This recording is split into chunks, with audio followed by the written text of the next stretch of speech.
there is a kind of loss that does not come with a funeral. Nobody sends flowers.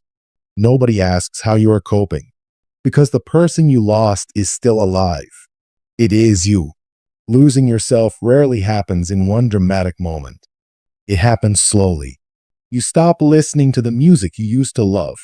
You stop calling certain friends because someone in your life does not like them. You change the way you dress. You silence an opinion. You postpone a dream. You become easier to manage. At first, these changes may look like compromise, and some of them are. Healthy relationships and adult responsibilities require flexibility, but compromise becomes self-erasure when you're always the one disappearing.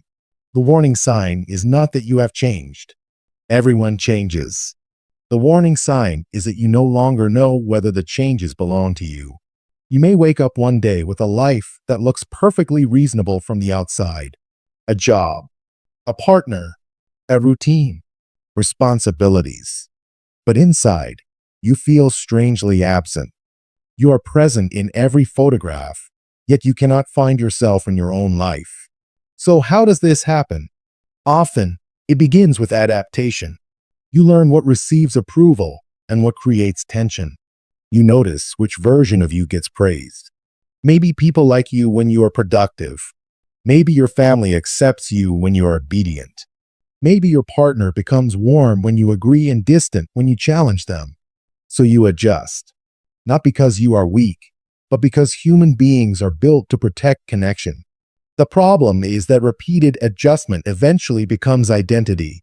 You become the reliable one, the peaceful one, the strong one, the person who never needs anything.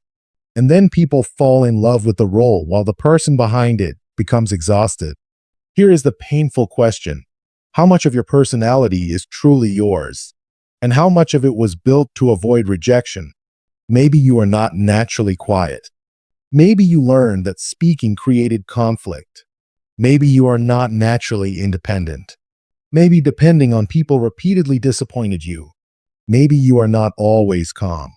Maybe anger was simply unsafe in your home. This does not mean your whole identity is false. It means some parts of you were created for survival, not freedom. And survival strategies are intelligent. They help us get through environments where authenticity has a cost. But the strategy that protected you at 16 may imprison you at 30. Eventually, you begin to feel restless.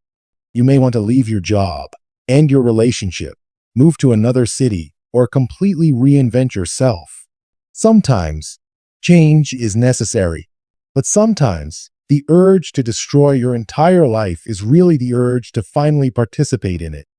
You may not need to disappear and start over. You may need to recover the parts of yourself you keep ignoring. Start small. Notice what gives you energy when nobody is watching. Notice which opinions you edit before speaking. Notice where you automatically ask for permission.